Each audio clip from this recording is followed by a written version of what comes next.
ओम शांति। ब्रह्मचर्य एक बहुत बड़ी शक्ति है। ये हमारे जीवन में एक बहुत पावरफुल शक्ति का निर्माण करती है। तो अब हमें ब्रह्मचर्य को नहीं नष्ट करना है, धीरे धीरे अपने ब्रह्मचर्य को बहुत बढ़ाना है। तो हम ब्रह्मचर्य कैसे रह सकते हैं? तो ब्रह्मचर्य रहने के 4 स्तंभ हैं। तो पहला स्तंभ है शुद्ध अन्न। कहते भी हैं कि जैसा खाओगे अन्न वैसा होगा मन। तो हमें क्या करना है?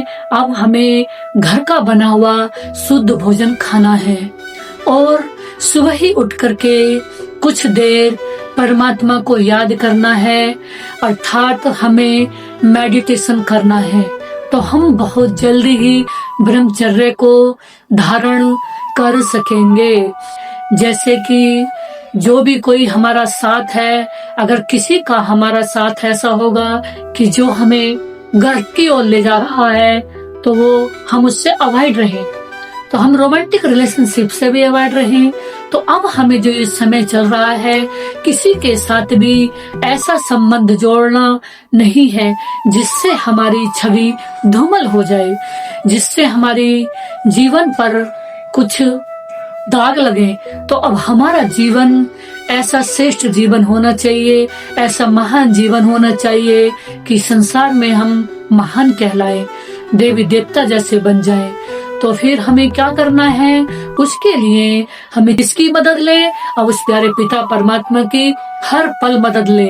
वो देने के लिए तैयार है। तो अब हमें हर पल उस पिता परमात्मा की मदद लेते रहना है और वो हमें मदद देने के लिए इस समय उपस्थित है।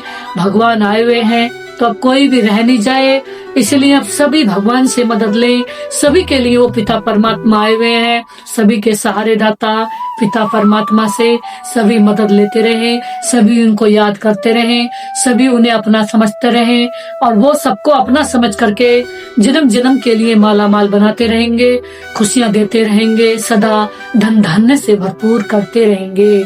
ओम शांति, ओम शांति।